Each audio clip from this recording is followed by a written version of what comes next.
Hello everyone, what's up? Welcome back to Final Fantasy XIV post Stormblood. Here we are in episode 24, I think it's 24. Anyway, hopefully everybody's doing very well. We're almost done, everybody. Just 4 more to go. We're almost there. And I checked on the MSQ, not this one, but the following one does have a dungeon. So this episode will definitely be a little bit longer than normal, but I think I'm going to do it for this one, and then I'm probably going to do the same for the next one and just wrap it up. We must leave now to convene with the Eorzea leaders, and it'll be some time before I return to Doma. Hakuro, I leave you in command.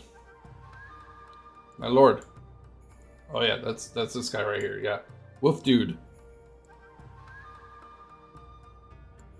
I shall assemble an advance party with all haste, and join you in Alamigo forthwith.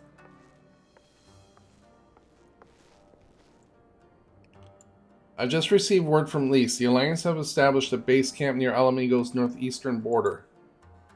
Once we've arrived in the locks, we report to a resistance officer stationed in Porta Pateria, who will point us in the right direction. Let's not keep them waiting.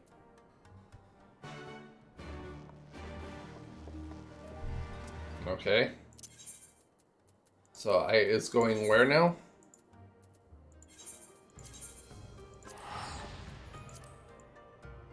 To Porta Piotera.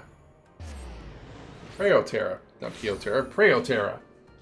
Ow. I almost ran over my toe with my dang chair.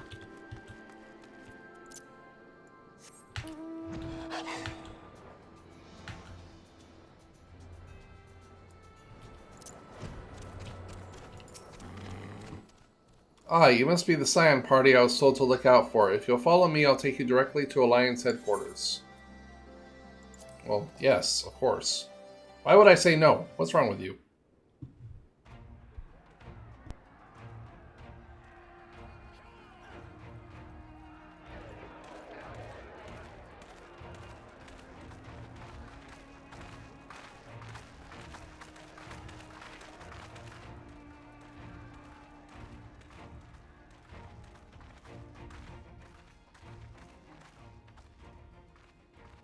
Welcome back, you two. Greetings, Lord Hien. Glad you could join us. Glad to be here. I would have come sooner, while our own defense is not in question, but I am pleased to report that our soldiers are assembling for deployment to Alamigo as we speak. We're grateful for your support. Thanks to the efforts of our allies, it won't be long before we've established defensive positions on this front as well.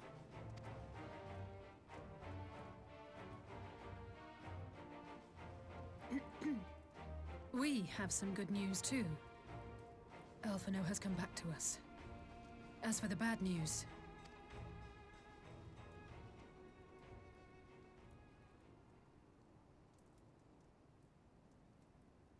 So, Alphino won't wake up. Gaius van Baelsar is alive and hunting Ascians, and the Empire is planning to poison us all with toxic gas. Does that sound about right? Ordinarily, any one of those things would have left me in shock. But the way things have been lately, it's all starting to seem pretty normal. Getting back to your report, are we sure this Black Rose is the weapon Maxima was talking about? It fits the description. And it seems we have Alphino to thank for sparing us an early demonstration of its effectiveness. I have a feeling this won't be the last time his bravery in the Empire will serve us here in Eorzea. The threat of an unknown weapon has had us all on edge. But now that we know what we're dealing with, we can take steps to defend against it. As for Gaius, I'm not sure what to think. Am I happy he's alive? Not in the slightest.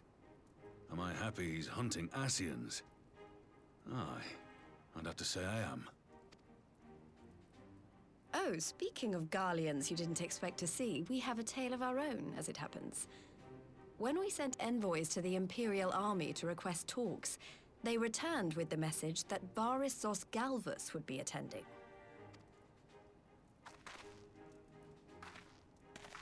The Emperor himself. Well, Varus did sanction the Popularis peace mission.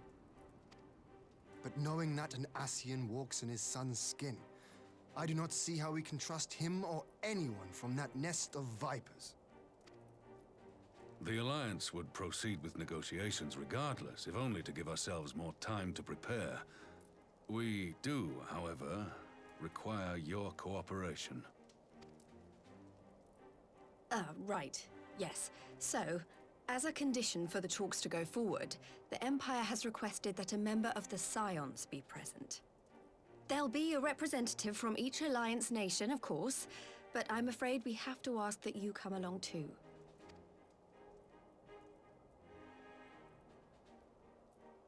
Gods, Lise.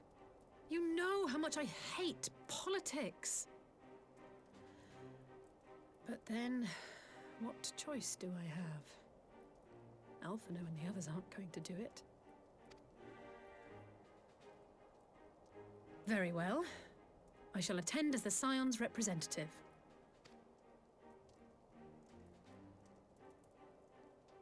In case you're wondering why I didn't ask you, the Empire also requested the presence of Eorzea's champion.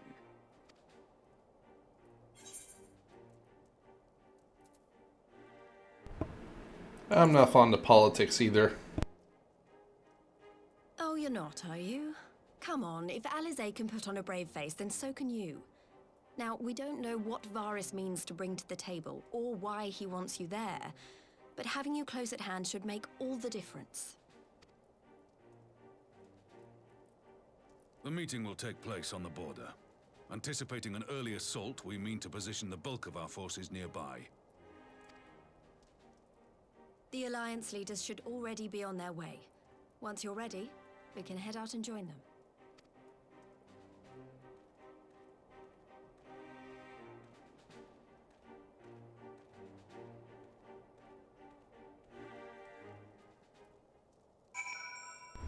Well, alrighty then. What if it's a trap? What if they're just going to gather us all in one place and then, use the gas? That's what I'm thinking. Take out the leadership all at once. Well, I don't suppose it's polite to keep an emperor waiting too long, shall we? Parley with the Empire.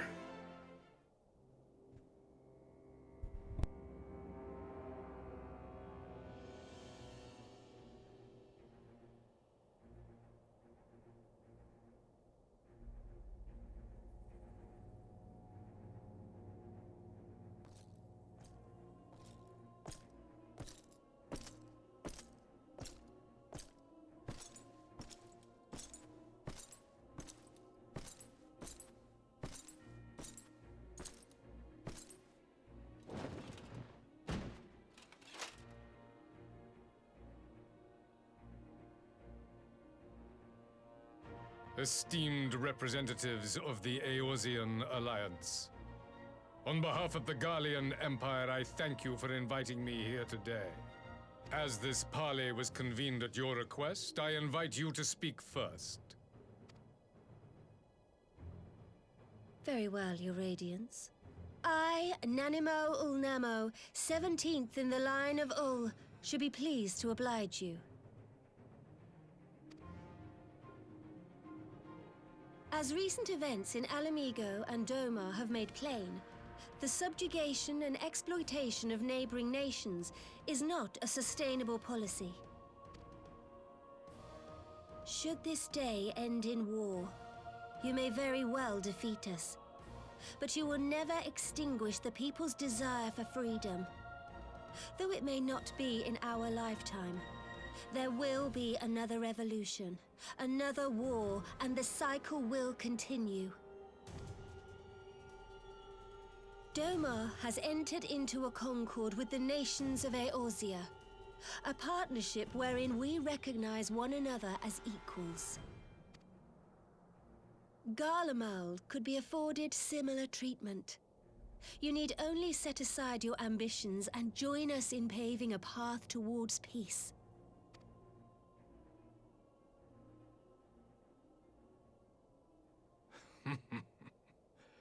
You will not win me over with sophistry, Your Grace. As you know only too well, this alliance lacks the strength to keep the peace within its own borders. Even now, your struggles with the Beastmen continue unabated. Divided, you sow this fertile soil with the seeds of your differences and reap naught but discord and chaos for your trouble. Eorzea must be united under one leader, one purpose. I would offer you both and bring an end to your strife. With all due respect, Your Radiance, the only thing that you offered the people of Alamigo was fear and hopelessness. The citizens of Dorma can also attest to the meager arms of Imperial rule. There is no purpose to be found in a life of oppression, each day more uncertain than the last. Our people are willing to die for their freedom. A great many already have, and countless more will, if we don't put an end to this madness here and now.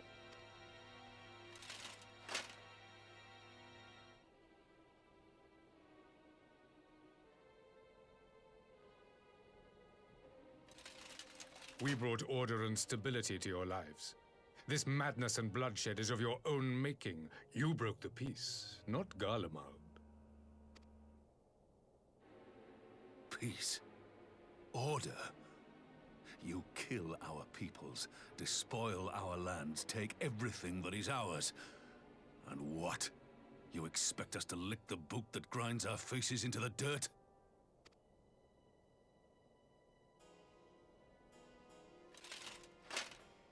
I expect you to weigh the costs.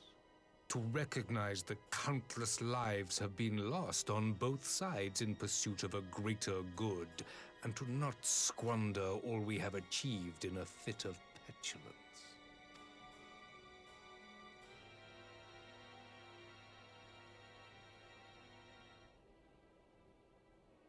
Your Radiance.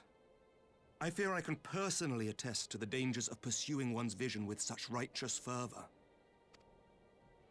For 1,000 years, the Holy See of Ishgard waged war with dragons.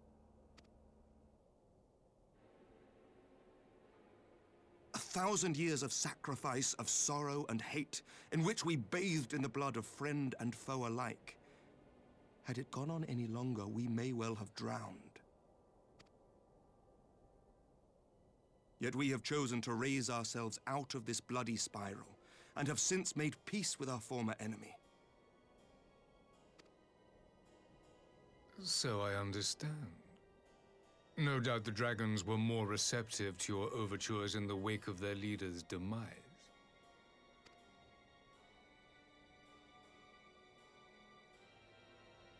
You speak of peace, yet use war to achieve it.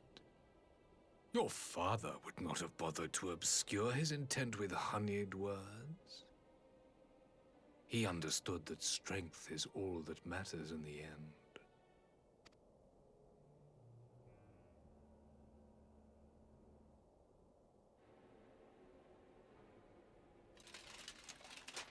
Without his clarity of vision, I can but wonder what will become of Ishgard and her people.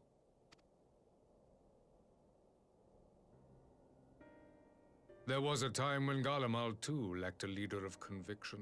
Weak and unable to wield magic, we were at the mercy of the strong, from whom we sought refuge in the bitter cold of the north.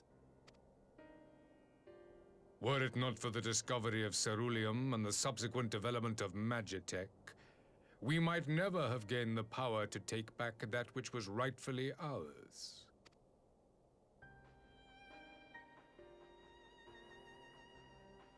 You speak as if your people were the first to have been driven from their homes. Limsa Lominsa was built by wayward souls in search of a place to call their own. On the shores of Vilbrand we found it, and from those humble beginnings did we grow and flourish. And all without robbing our neighbors of their liberty.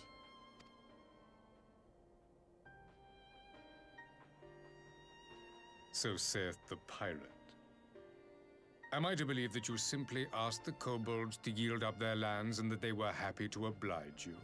That you did not drive them out like rats in the hold of one of the many ships seized by your privateers.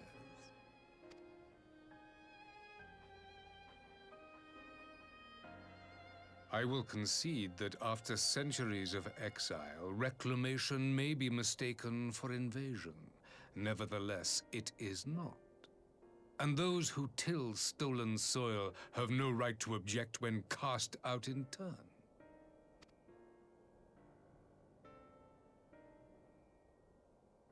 Your uncompromising nature rivals that of the Ixal. They too lament circumstances which they themselves perpetuate. Were they but to embrace peace, we would welcome them with open arms. Indeed, some few have done just that, and now receive of the 12's Wood's bounty. Would that your people might learn from their example.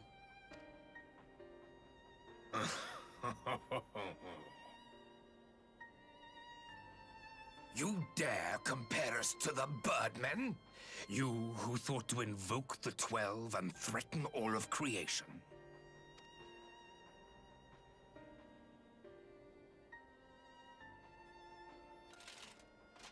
I came here in the hope of finding some speck of common ground, but I see now these discussions will accomplish nothing. Despite what you people may believe, I am not wont to choose the sword over the olive branch. 'Tis but a pity men are loath to accept one without first being shown the other.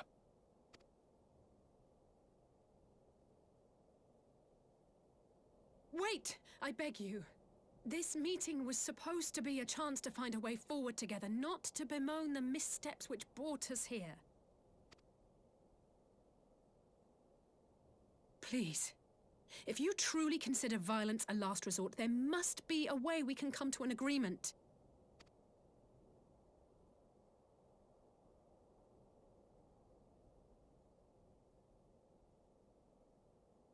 As Mistress Alisaie says, we did not come here to bicker over the past, but to discuss how we might strive towards a brighter future. Emperor Varys, may I suggest a short recess, that all present might compose themselves prior to beginning anew?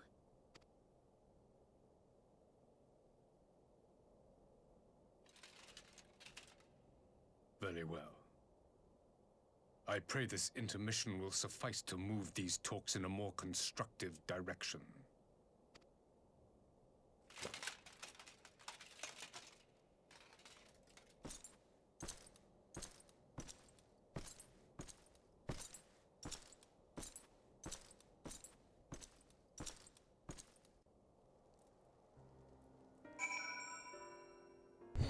I think both parties are stalling for time.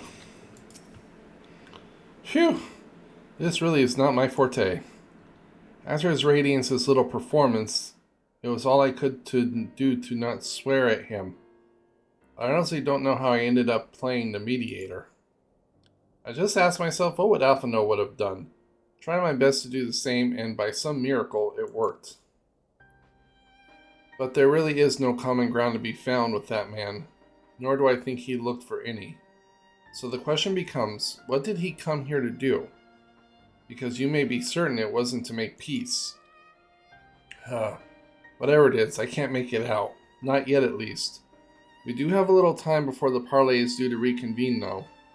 So why not try consulting our illustrious leaders? Mayhap they have some insight to share. Okay, I guess we'll talk to Mayor Webb first. I will say one thing of this Varys. He is well versed in Eorzean history. His interest in our affairs is that of a beast and its prey. The conqueror would know his enemies. All should know their enemies, yet there is much and much more we do not know of the Empire. Then it's up to change that here and now. You would have me ask the Emperor himself. Himself? Well, maybe there is some wisdom in that. If we can skirt the storm of his displeasure, we may yet come to our answers, even if it does mean sailing the cost of the wind.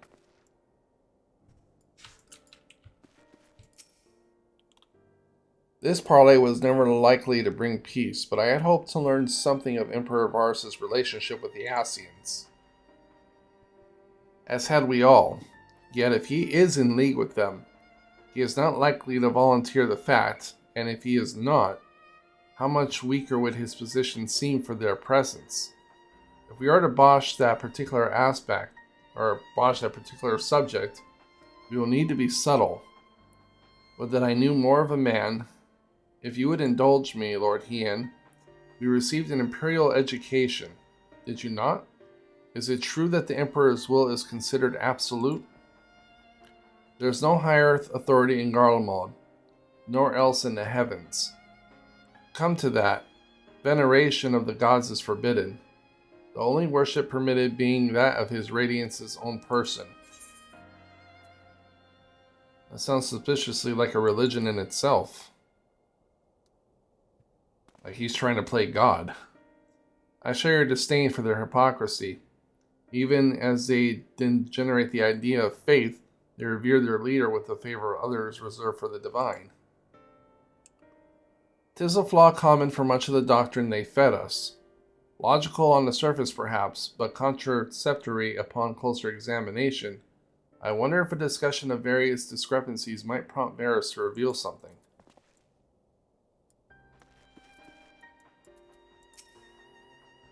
XII have mercy, but for Lady Alisaie's timely interjection we might as well have come to blows at the negotiation table. Not that Emperor Varus left us a great many options. Is unconditional surrender all he will accept, do you think? Ere he arrived, I'd have to say yes. But having heard him speak, I cannot help but think he came with some other end in mind. Exactly.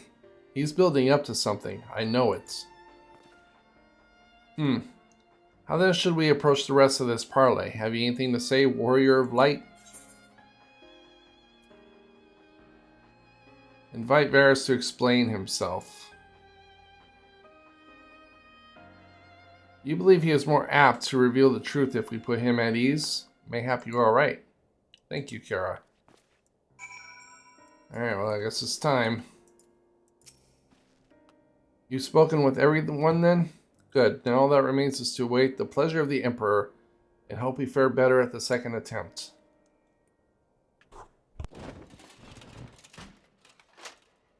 Now then, who would have the floor? Before we resume, I wish to offer you an apology. After you graciously accepted our invitation to discuss an armistice, we have done naught but rebuke you at every opportunity. I believe I speak for all of us when I say we are deeply sorry for our discourtesy.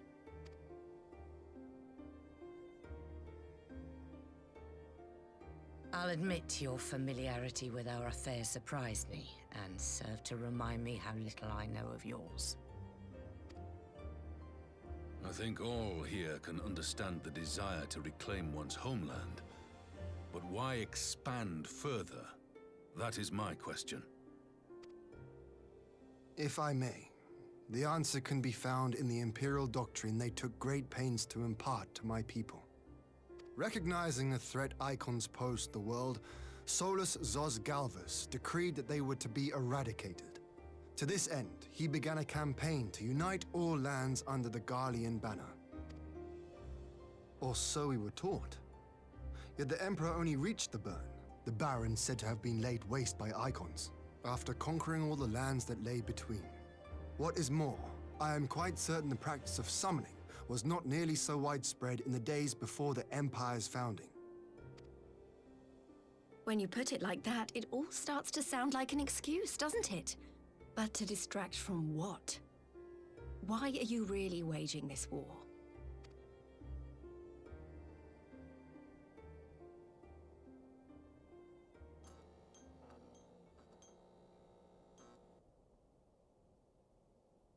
Finally, you ask the right question. I can but hope you heed mine answer and at last accept the righteousness of our cause. My goal is this: to return the world to the way it once was. the way it was always meant to be. In doing so, mankind will be made whole once more.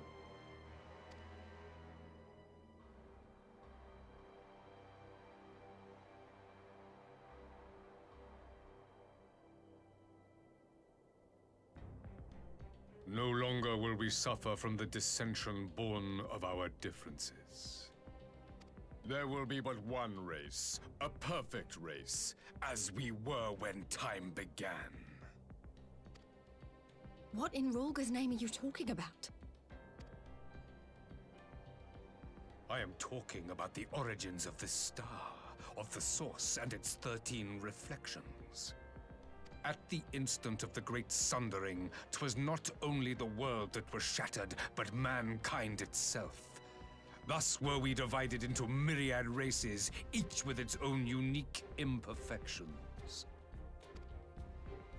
That is why man looks upon his neighbor and feels fear and hatred, why he wages war, why he kills his brother. You all in your own way have proven as much today. The peace you seek is but a fleeting solution to a fundamental problem. One which calls for more drastic measures. To bring about everlasting peace, our worlds must be rejoined. That is the goal the Empire would see realized. The glorious future unto which we shall one day shepherd mankind.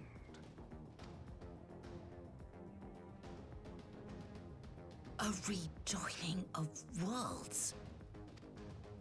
I have heard this tale of the Source and its reflections before. Are these not the self-same desires as the Ascians? Emperor Varys, do not trust in their words.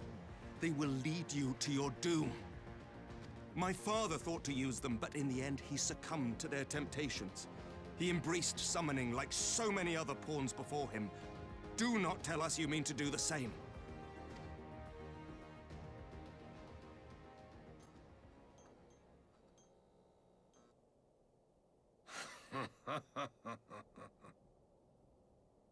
To be a pawn, free from the burden of choice, would be a blessing.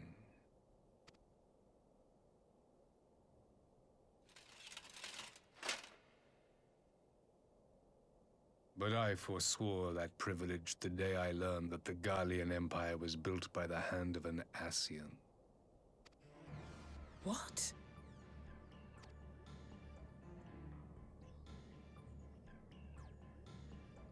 Yes. My grandsire, the former Emperor, is of their number. And who better to build an empire capable of bringing about the calamitous change we desire? Would you condemn me for this alliance? For bowing to the will of these shadowy masters, when the prize is true and lasting peace?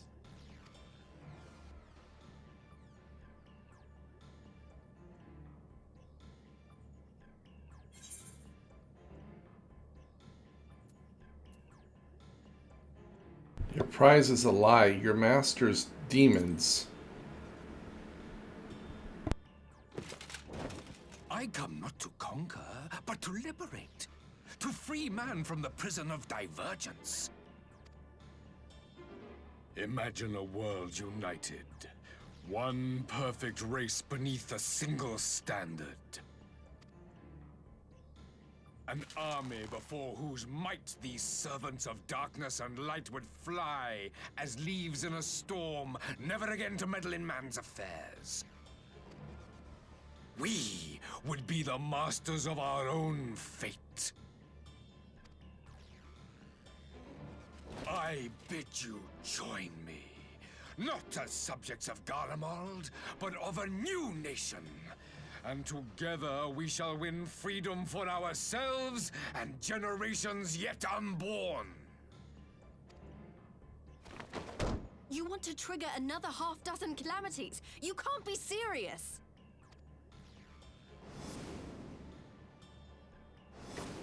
Have you forgotten how many died? There will be no one left. Do you truly imagine we would aid you in your bloodletting?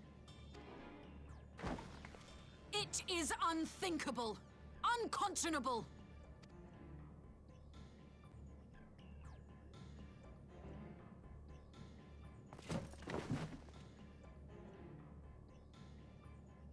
And what is the alternative? To be as cattle waiting for slaughter? I would have us work together, that we might take fate into our own hands! Into your hands, perhaps. But what of the other worlds, your radiance? With every calamity, you obliterate a star and every soul that dwells on it. To the Ascians, we are all but tiny, momentary specks within an indifferent universe. We cannot hope to oppose them until we have been made whole once more.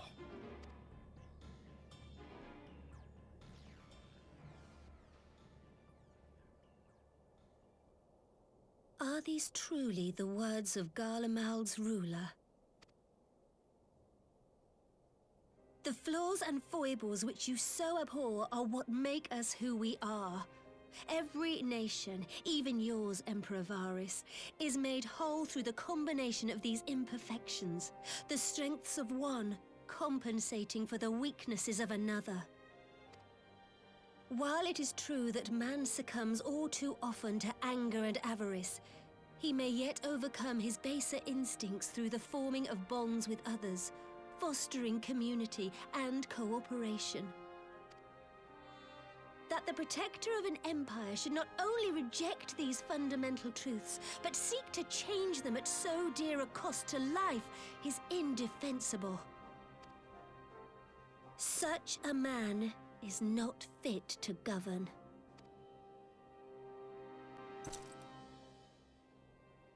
And you, warrior of light, would you refuse me as well?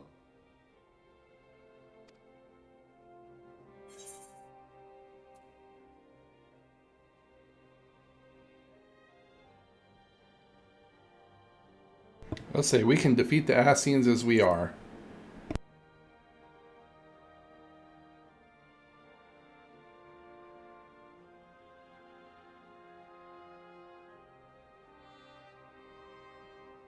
It would seem the Alliance is of one mind on this matter.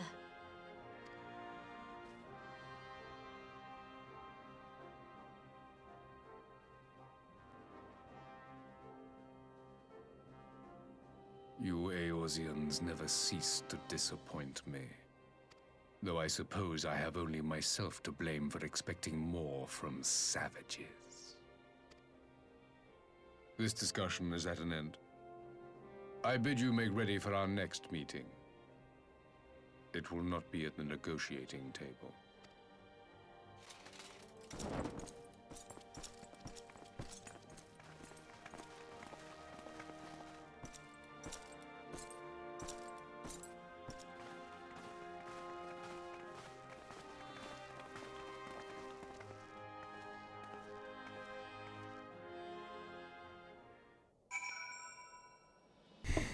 Well, I was going to do it 2-in-1. I wasn't expecting that cutscene to be so long. I came back to find Doma's advance party ready and waiting for battle. So as roaring as our little chat with the Emperor was, it did buy enough time for at least sort of our allies to arrive.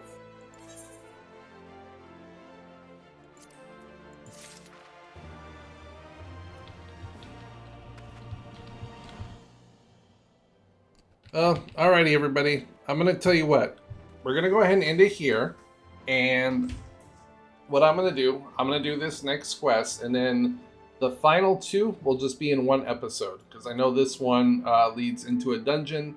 So that way I have plenty of time to at least do the queue. And, you know, that'll do that. Then I'm sure there'll be a cutscene and everything, all that afterwards. And then, yeah, we'll do the final two in one episode along with the ending. So just want to say, everybody, as always, thank you so much for watching. You guys are always the best. Don't forget to like and subscribe. And also, don't forget to follow me on social, as well as if you want to help out the channel. Details for that are in the description below. And with that being said, everyone, I'll see you all in the next one.